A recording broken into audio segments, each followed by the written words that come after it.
Power foods for body and brain. This is going to be a reaction video. If you're familiar with reaction videos, from my mentor, Dr. Neal Barnard, MD. He is a health advocate.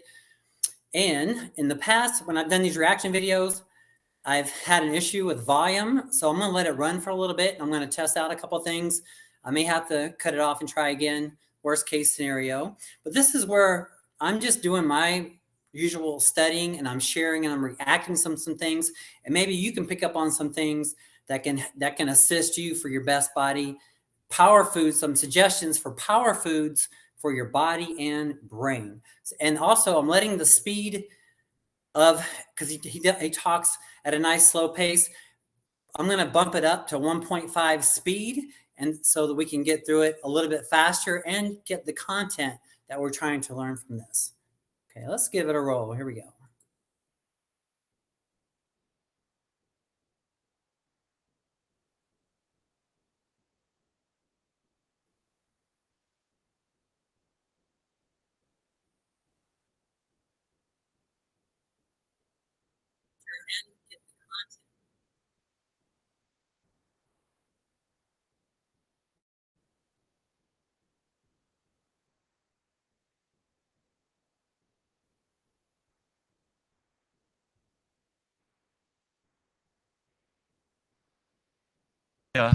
My father grew up in the cattle business, and his father and his father and his father, they were all cattle.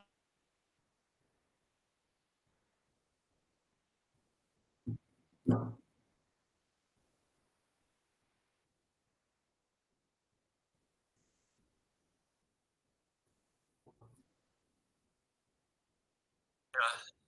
father grew up in the cattle business, and his father and his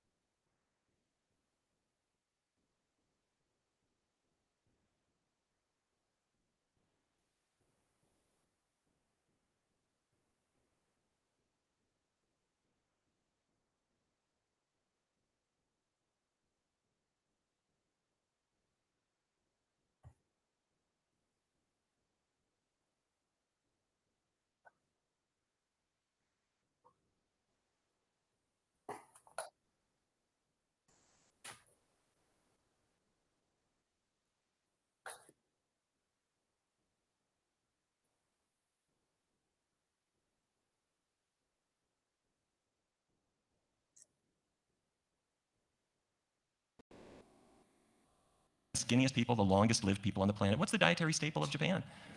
Huge amounts of rice for breakfast, lunch, dinner. And if you look at diabetes in Japan, in adults over the age of 40, before 1980, diabetes was rare, 1 to 5% of the population.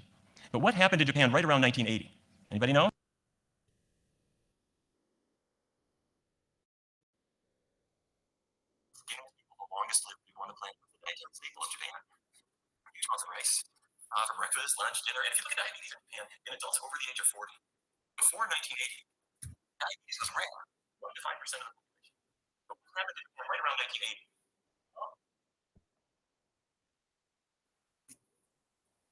Longest lived people on the planet. What's the dietary staple of Japan?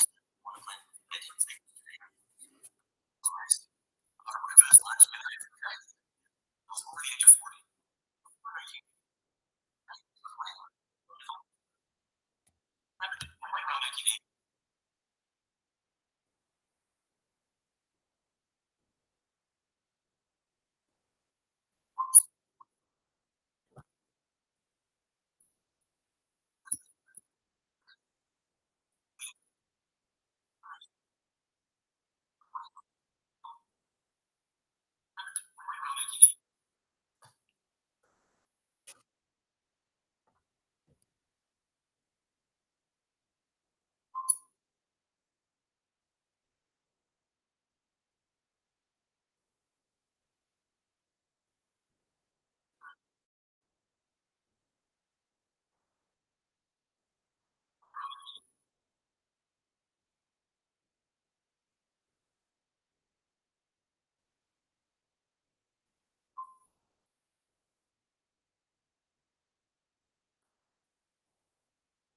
Okay, I'm going to pause it there for a second and take in what he just said.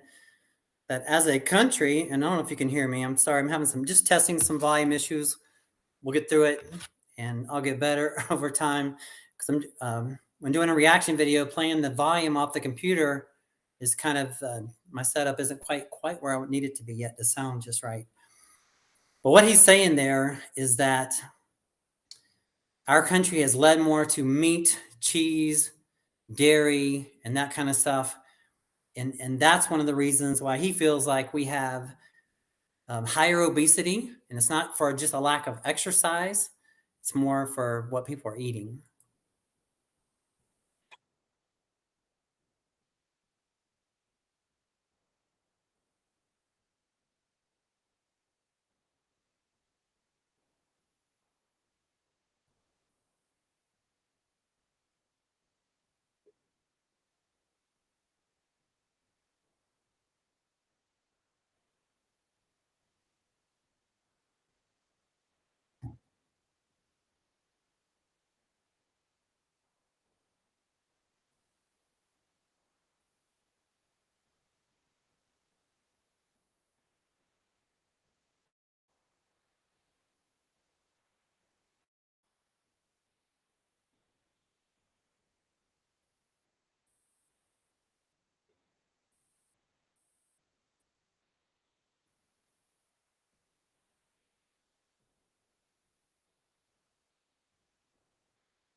And they were not below 25, they were at about 28.8.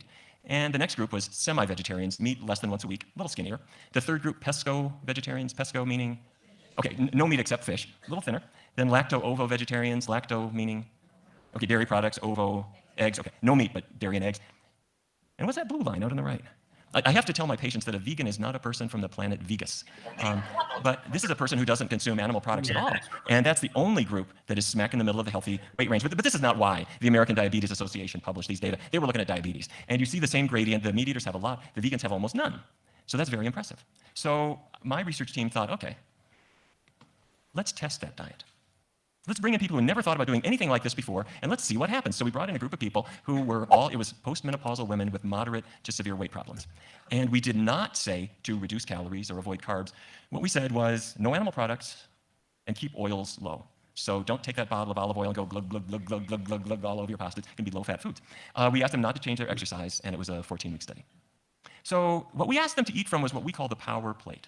Fruits, grains, vegetables, legumes. Legumes are okay, beans, peas, lentils, foods that grow in a pod. So breakfast might be blueberry pancakes or oatmeal with cinnamon and raisins or chili with, not meat, but with vegetables or beans. And if my linguine arrives, instead of an Alfredo sauce, it might have artichokes and seared oyster mushrooms. This is not a punishing diet. No calorie counting, no carb counting. And at 14 weeks, the average person had lost 13 pounds. Their waist dropped by 2 inches, and their insulin sensitivity improved, which we measure with glucose tolerance testing. So predicated on these results, which we published in the American Journal of Medicine, NIH, I forgot to tell you, we tracked them for 2 more years. And we compared them to a control group following a chicken and fish diet. The control group is the red line. Over the long run, they didn't do so well. The blue line was the vegan group.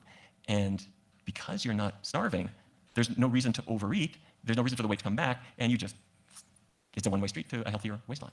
Okay, so the National Institutes of Health then gave us a grant and said, why don't you test this for type 2 diabetes? So we used a plant-based diet and compared it to a conventional carb-counting, calorie-restricted conventional diabetes diet.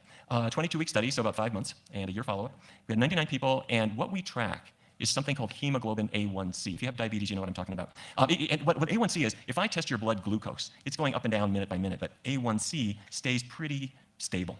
And it should be below 7 if you have diabetes. So the red line was the conventional diet. They had a nice drop down to 7.5. The people on the vegan diet, no calorie counting, no carb limits at all. They were free to eat as much as they wanted. Had this massive drop, just on average of more than 1.2 absolute percentage points on A1C, which is not only better than any other diet that's ever been tested, but better than any oral diabetes medication that we had available too. And when we saw these results, there were some unusual things that happened. This is Vance.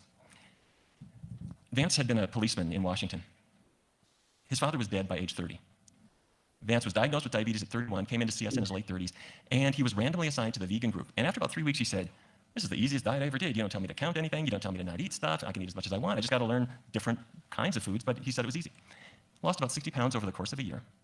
His diabetes medications were discontinued.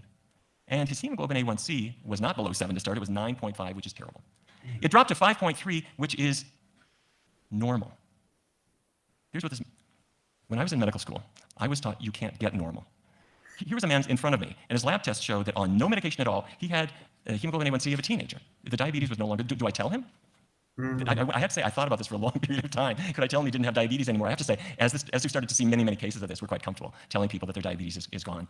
That does not mean it could not come back. It's waiting around the corner. If Velveeta comes back into your life, diabetes will find you. This is, oh, by the way, I was asking his permission to share his experience. He said, make sure you tell everybody that my erectile dysfunction went away too. You can write that down.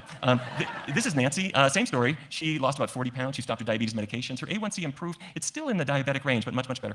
And her arthritis improved dramatically. It effectively went away. And that's another talk. But bottom line, when you're not eating dairy products and dairy protein, the inflammatory processes that are attacking the joints in many cases goes away. And there are other parts of the diet that can cause inflammation too. But this is a biggie, okay? All right. Now this is my most important slide. If there are any medical people, I want you to turn on your phone and take a picture of this. This is a muscle cell. The reason I'm showing you a muscle cell is that's where sugar is going. Some sugar in your blood goes to your brain. Some goes to your liver.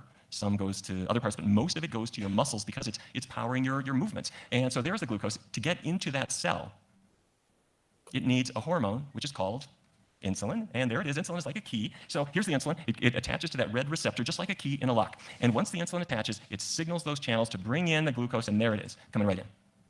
That's what's supposed to happen. But there's a problem here. When I was a kid growing up in North Dakota, I lived in a part of town where some other kids would play this not very nice trick. When nobody was home, they would put chewing gum in your front door lock. And you get home with a perfectly good key that will not open your door anymore. I hope you never lived in a neighborhood like that. So rather than climb in and out your window for the rest of your life, you clean the door lock out, and your key will work again. You don't have chewing gum in your cells. What you have is fat. Chicken fat, cheese fat, beef fat, fryer grease, olive oil, extra virgin olive oil, extra virgin olive oil. There might be a little 1040 motor oil in there for all I know. Anyway, this fat builds up inside the cell, and it stops the insulin key from working. Are you with me? The buildup of fat causes insulin resistance. Now, doctors hate words like fat. It's got one syllable, so we're going to call it intramyocellular lipid. This is fat inside the cell. So why did Vance's diabetes go away? Well, think about it. How much fat is there in a low-fat vegan diet? How much animal fat is there? There isn't any. And if I keep the oils low, do you think that fat is going to stay there? It gradually dissipates. The insulin can work again, and so time goes backwards. The cause of his diabetes is starting to go away. And not just for Vance, but for anybody with type 2 diabetes. And by the way, this is not belly fat. You can be skinny. This is fat inside the cell that I can only detect with MR spectroscopy. It's inside the cell, okay? And now I'd like to talk to you about your car insurance. This is Geico. When I look out my office window, Geico's national headquarters is about 3 blocks away. And back in 2006, the head of the health service at Geico said, we need you here. We've got 2,500 employees here. We're self-insured. You wouldn't believe what we're paying for Lipitor, for insulin, for blood pressure pills. Why don't we do your diet at Geico? And I said, let's do it, but let's do it. I'm going to hold it right there just for a second and listen to what he just said again. When I look out my office window, Geico's national headquarters is about 3 blocks away. And back in 2006, the head of the health service at Geico said, we need you here. We've got 2,500 employees here. We're self-insured. You wouldn't believe what we're paying for Lipitor, for insulin. Lipitor, insulin, and blood pressure pills. That's what's going on. A lot of people are subject to taking all these things. Insulin, blood sugar, insulin, Lipitor, and blood pressure pills. One more time. Need you here. We've got 2,500 employees here. We're self-insured. You wouldn't believe what we're paying for Lipitor, for insulin, for Lipitor, insulin, and blood pressure pills. That's, the whole pharmaceutical industry. You don't even think about it, but it's a lot of the reason why you think you should eat the way you think is because you're being trained by them throughout all the things you see online or on TV or whatever. You've been trained to think the way you think about diet. And you get stuck in taking these 3 categories of things. It's very expensive, but it's making them a lot of money. It's very powerful, dark industry. But if you eat healthier, if you eat power foods for your body and brain, you can get off these things. And that's the point of this teaching today. blood pressure pills. Why don't we do your diet at Geico? And I said, let's do it, but let's do it as a test. So we picked 2 different Geico facilities, this one in the Washington area and one in Fredericksburg, Virginia. And at this one, they got a program of introducing a healthy diet at work, and at the other one, they didn't, and we tracked everyone's weight and health.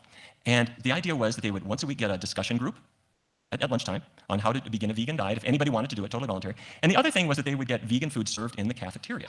But this was totally new to the cafeteria manager. Anyway, bacon and cheese. But they figured it out. It took a little while, and the people in Fredericksburg didn't lose any weight, but the people in the Washington area, they lost weight very nicely. And so then Geico said, well, that's pretty good. Let's do it in Georgia. Let's do it in San Diego. Let's do it but we did it in 10 different cities, and exactly the same thing happened. If you had weight to lose, you lost weight. If you had diabetes, you got better. And by now, we just see this all the time. And I have to say, my instructors who were teaching in all these cities were really, really happy, because instead of thinking people are resistant, people love it. It's a fun, cool thing that you can do at work. Except there were 2 participants that my instructors kept complaining about. These are in the Washington area. And every week, the instructors would come back and say, Hillary and Bruce, I don't know why they even show up, because they sit in the back of the room and they chatter and talk, and they're paying no attention to what anybody else is saying, and they're just distracting everybody. I wish they wouldn't come. And every week I kept hearing about how bad Hillary and Bruce are. And I want to tell you something. You can misjudge people. They were distracting, but what they were actually talking about was the foods they were going to pick up at the store on the way home, how they would convince her father to go vegan with them, how they would have a vegan Thanksgiving for all their friends, and a year later they sent me this picture. Hillary's lost 85 pounds. Bruce has lost 100 pounds. And the other thing about this, if you have been beaten up by a diet, and by beaten up by a diet, I mean you thought it was going to work, and it was hard for you, and somehow you're not getting the results that other people were getting, that's not just bad for you physically, that's bad for you psychologically, because it teaches you there's something wrong with you. And I want to tell you something, there is nothing wrong with you. There is a lot wrong with diets that are based on starvation or telling you can't eat healthy complex carbs and things like that. And there's a lot of goofy diets out there. But a diet based on healthy vegetables and fruits and whole grains and beans is the fuel your body works on. And that allows you to succeed automatically. And that heals you physically. But it also allows you to repair some of the damage that happens to us in years of commercial diet goofy nonsense that we've had to live with, okay?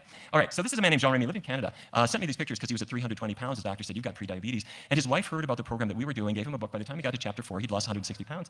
And like Hillary and Bruce, he discovered he liked exercising now. He got energy. This is Gina, same story. She needed to lose not as much weight, but wanted to lose it not by starving, but just making qualitative shifts. She gets her waistline back and her health back, and this is what works. Okay, at the same time, this is the as we were mind doing part. this work on diabetes, Body part, mind some researchers part. elsewhere started to discover a parallel track that led to the health of the brain. And if it start with you, I'd like to pursue that a little bit. First of all, the bad news, Alzheimer's is getting much more common. This is not just because the baby boomers are aging, that's part of it. The disease is more common, not just here, but in other countries. And it starts out as a lapse. What was the name of that movie? If this happens once in a while, that's normal. That's sleep deprivation. But if it's every day, it's mild cognitive impairment. And if you're having trouble learning and remembering and reasoning and visual spatial ability, you can't get a map straight anymore. Language and personality start to go. This is what starts to lead us down to a diagnosis of Alzheimer's. Now you're going to say, I don't want that. That is like the last disease that I want to even think about getting. Because when you get Alzheimer's, you lose everything. Everything. Your doctor will say to you, I'm sorry. It's genetic. There's a gene. It's called the ApoE epsilon 4 allele. If you got it from one parent, you got 3 times the risk. If both parents gave it to you, you got 10 to 15 times the risk. You get new parents. I don't think so. Let me show you how the brain, what's going on in the brain. This red crescent, that's the hippocampus. That's Latin for seahorse. This will be on the test. Some anatomist 2,000 years ago thought that looked like a seahorse. Anyway, it's the hippocampus. The hippocampus has the job of deciding what's worth remembering.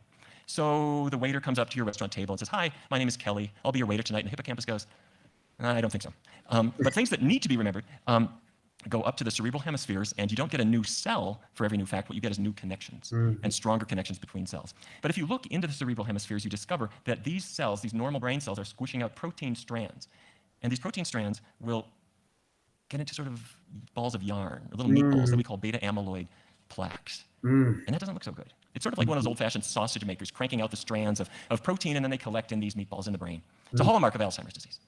Well, anybody know what this is? That is Chicago. 1993, the Chicago Health and Aging Project got started. And what they did is they interviewed thousands of people. All they asked them is, what did you have for breakfast? What did you have for lunch? What did you have for dinner? And they then carefully tracked those people over years and to see if there was anything that linked to brain health. And the first thing that they keyed in on was something I knew about. When I was a kid growing up in Fargo, my mother she had 5 kids. and bacon would waft its smell up to our bedroom, and we'd all run downstairs, and my mother was taking the bacon strips out of the frying pan and putting them on a paper towel to cool down. And when the pan had no more bacon in it, she had that bacon hot grease in the pan, and you don't want to throw that away. That's good bacon grease. So she would carefully pour it into a jar to save it. Did your mom do this? Oh, we've seen that. That jar did not go in the refrigerator. It just went on the shelf because she knew that when bacon grease cools down, what happens to it? It solidifies, and that is a sign that it's really high in saturated fat, bad fat. And the number one source of saturated fat is dairy products, but it's also in meat. Okay? So in Chicago, some people don't eat very much of it, and some people eat a lot of it, and we're going to separate those two groups. So the researchers tried to compare the low saturated fat group to the high saturated fat group. And I want to show you the numbers. That's the low group, that's the high group. So the people who are eating the most saturated fat, most dairy, most bacon, had 3.5 times the risk of Alzheimer's compared to the other people. Where is it coming from? 2 eggs, 3 grams of saturated fat, 1 strip of bacon, another gram. Do you know anyone who has 1 strip of bacon? Chicken thigh, even without the skin, 4.5 grams. Glass of whole milk, another 4.5 grams. Pizza for 1, 12 grams. Do you know people who eat these foods? People are eating these foods everywhere. And you just add that up, and you're automatically in the high-risk group. Okay, researchers in Finland said, what if we don't look at Alzheimer's? What if we just look at mild cognitive impairment, that situation where you're having a lot of mental lapses later in life, but you don't have Alzheimer's, you're still driving, you're still managing. They took a little bit more than 1,000 adults, they tracked their diet at age 50, and then they watched them for the next 21 years. And some of them ate relatively little saturated fat, some ate more, and it wasn't just Alzheimer's. Exactly the same thing with the mental lapses that hit us as we're older.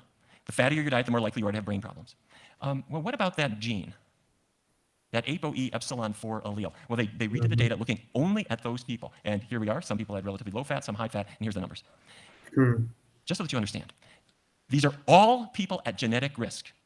But if you avoided the bad fats, your risk of developing these memory problems was cut by 80%. Genes are not destiny. Just like in the case of diabetes.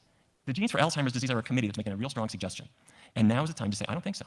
I don't want that disease. The solution to it is not a perfect one. But we have tools that we didn't used to have. Oh yeah, what's that now? There's a fat in donuts. Anybody know what that's called?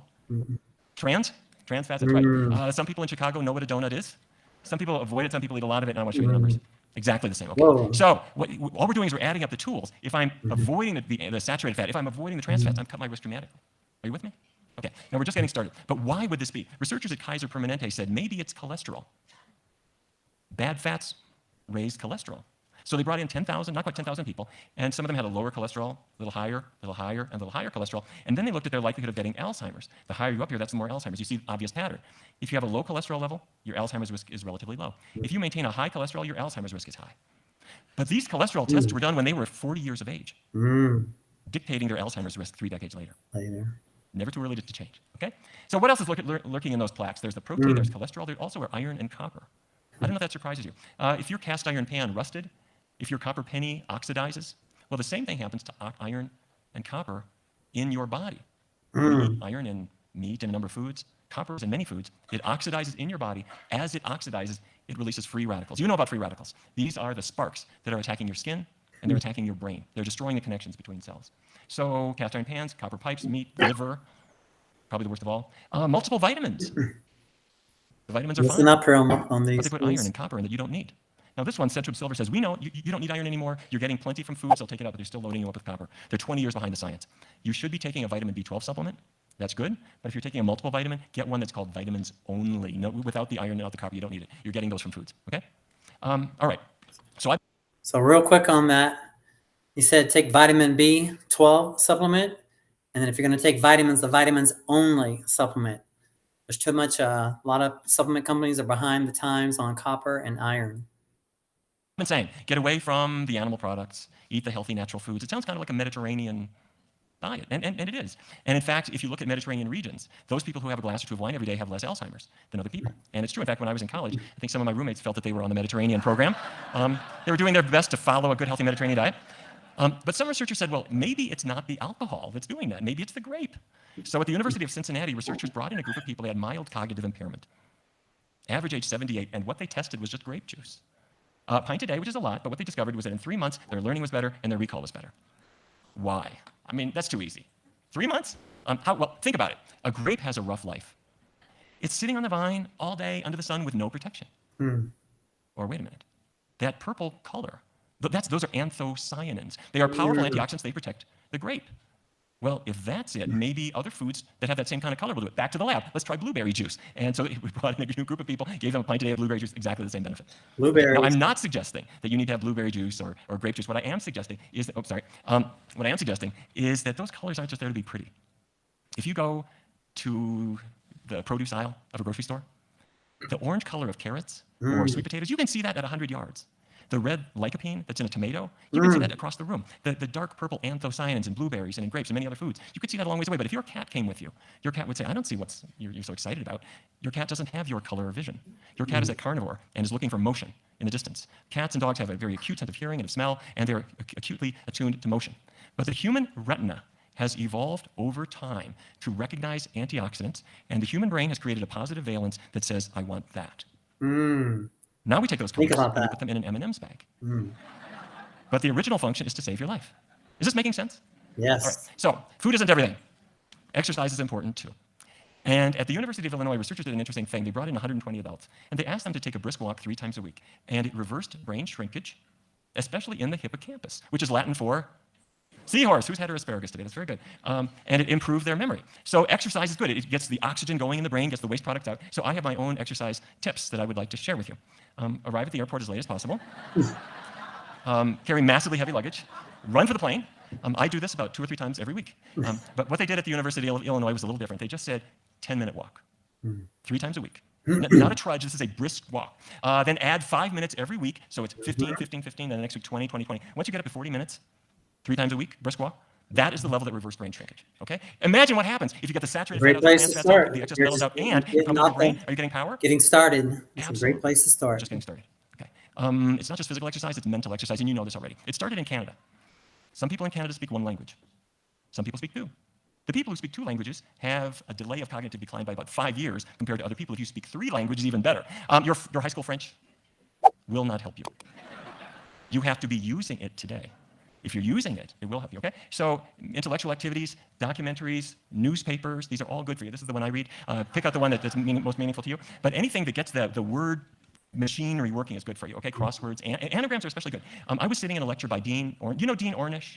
He's a medical genius. He showed that you can reverse heart disease with a plant-based diet and a healthy lifestyle. And I was sitting in a lecture and he showed this slide. He said, if I focus just on myself, if I focus on I will be ill.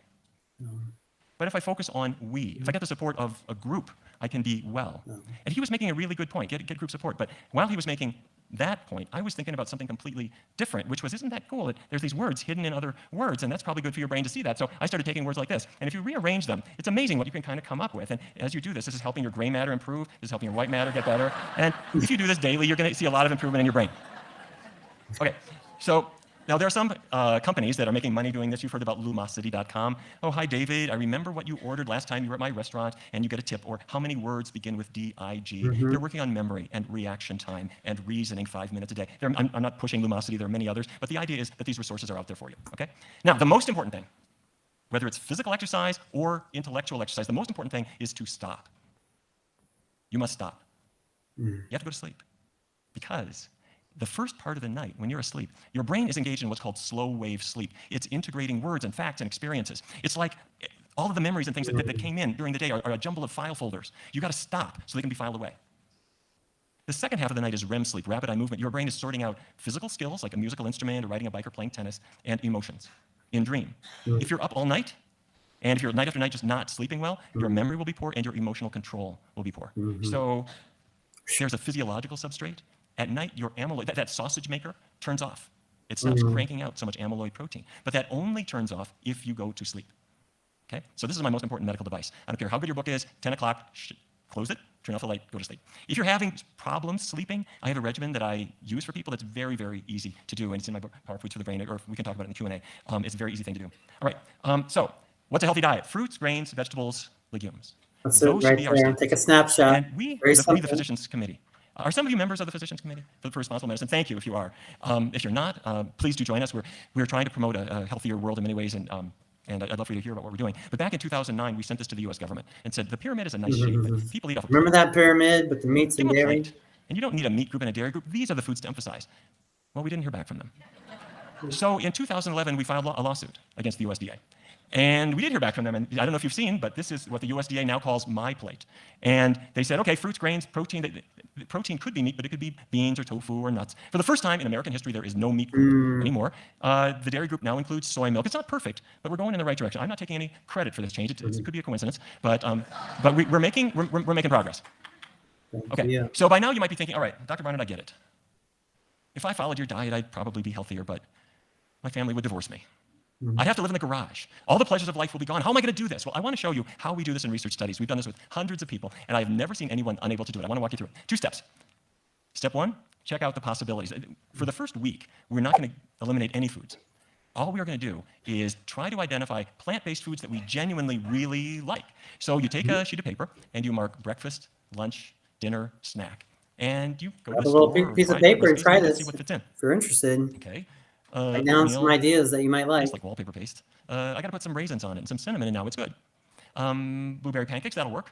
I've never tasted almond milk, but I'll put it on my bran flakes and see what I think. So all I'm doing is I'm just testing out different things. And for lunch, I'll try the veggie pizza without cheese. And I'll try a veggie hot dog or a mandarin stir fry, whatever it is. I'm just trying them out. And I'm going to an Italian restaurant where I'll check out the salads and the pasta fagioli or the angel hair pasta with an arrabbiata sauce. Or Mexican, I'll try the veggie fajitas or bean burritos. At Chinese, I might try the rice and tofu and vegetable dishes.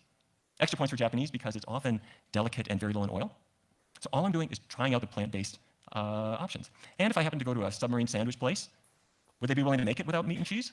Sure. Yeah. So you load it up with the lettuce and tomato and onions and cucumbers and olives and red wine vinegar, and they'll toast it for you. A lot And of fast Taco food Bell may not be the restaurants pinnacle are of culinary art, a lot of but they'll make you a bean good burrito. So options that's where these you're days. eating. You're trying out these options. So whatever you're eating from, the whole idea is to just look for your breakfast, lunch, dinner, snack that works for you. And then once you've found them, then step 2 is to mark up just 21 days, not 22, not 28, just 21 on your calendar and do it all vegan all the time for 3 weeks just as a test. I can do that. Okay, easy. At the end of that time, 2 things will have happened. The first is you're healthier. Physically, you are healthier. Your blood sugar is coming down, you're losing weight, your digestion has finally sorted itself out. But the other thing is your tastes are starting to change in ways you didn't expect. And if that sounds strange, let me ask this group. How many of you ever switched from whole milk to non-fat milk or skim milk? Can I see hands? Okay. When you did, what was the skim milk like at the beginning? Watery? It's kind of blue, too. It doesn't look right. How many of you got used to that? How many got used to the lighter taste? I did. Did you ever go back and taste whole milk again? What was that like? Too thick? Kind of like cream? Like, wait a minute. Yeah. For your whole life, it was fine.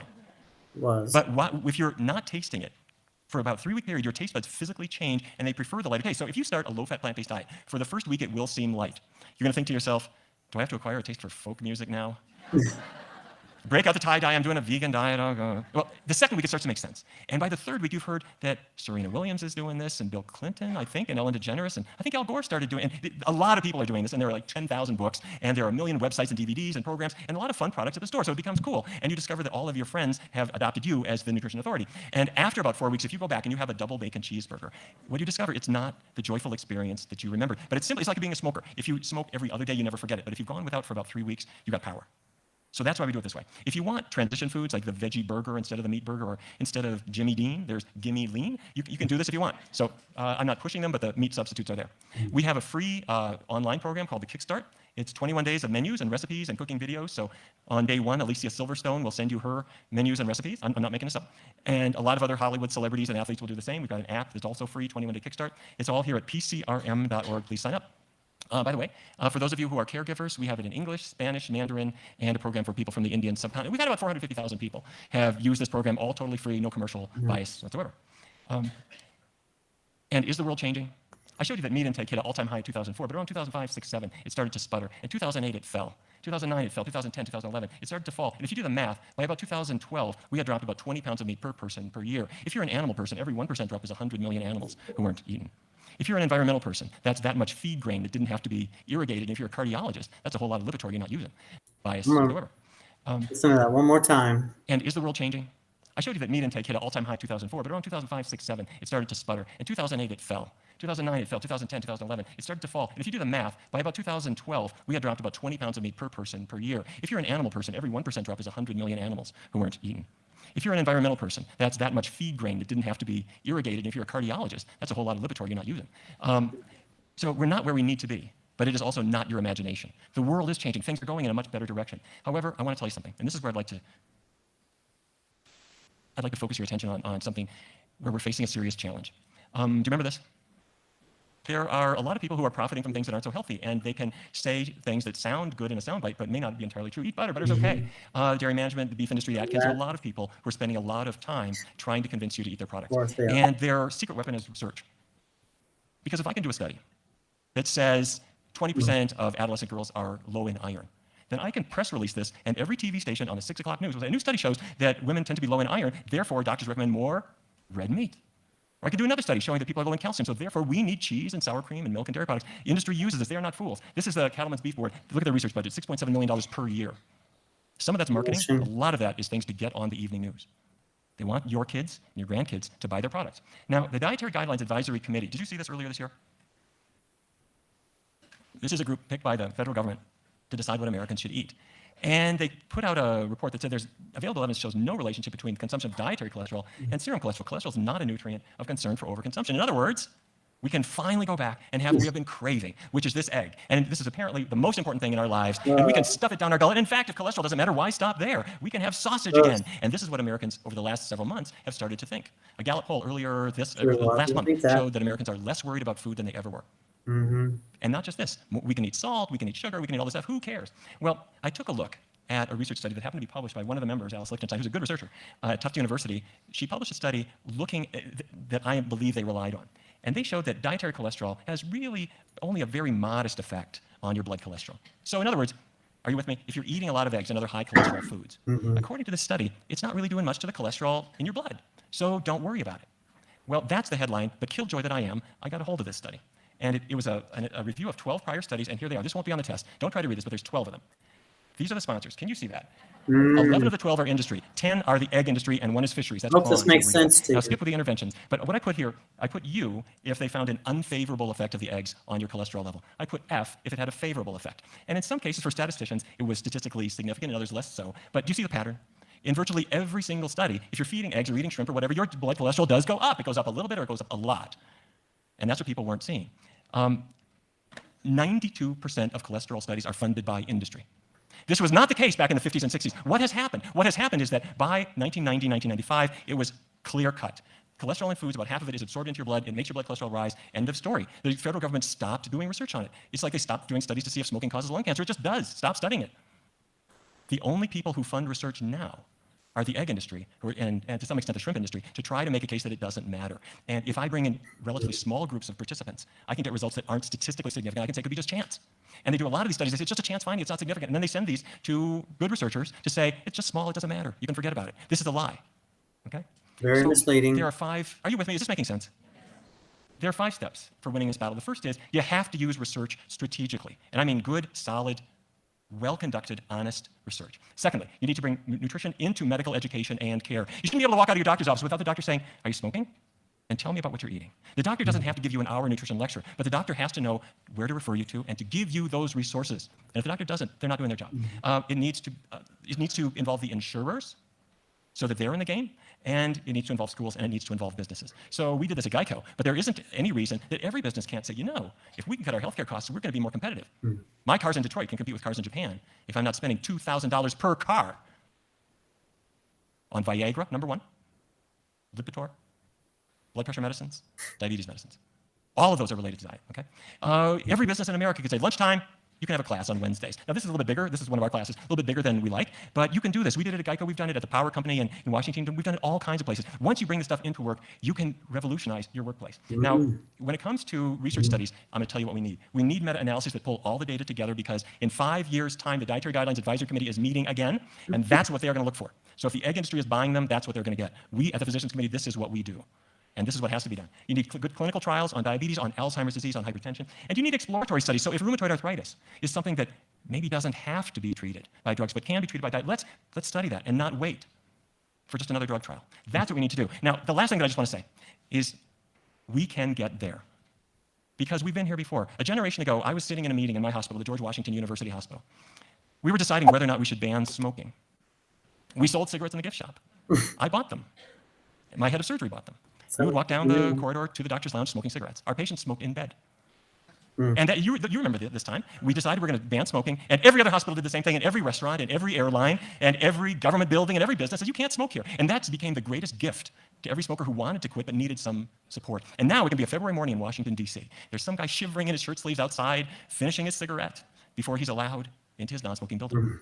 Well, people are changing their diets too, but not fast enough. We're just like where we were with smoking. We weren't idiots then. We were just taking our time because it takes time to get cancer. I can quit eventually. Well, we made the decision the time is now with cigarettes. A generation fast forward to today, that's where we are with food. Now is the time.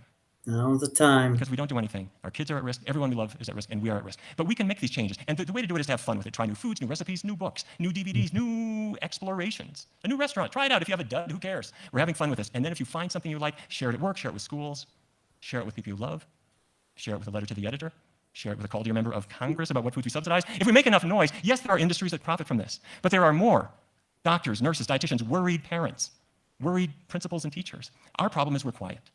If we have fun with it, if we explore with it, and if we make some noise, we can revolutionize Make health. some noise. That's what we're doing right now, you. making some noise. Well, that's the whole thing. So I'll give you some things to consider there on eating more of a plant-based diet. Do it on your own. Follow them, follow me, whatever it takes, do whatever you need to do. Consider that more of that plant-based diet. We have more fruits, veggies, whole grains, plant-based proteins like legumes, lentils, nuts, and seeds, and more. And if you have any questions, let me know. See you on the next one. Bye for now. Remember, health is wealth. See you on the next one. Bye.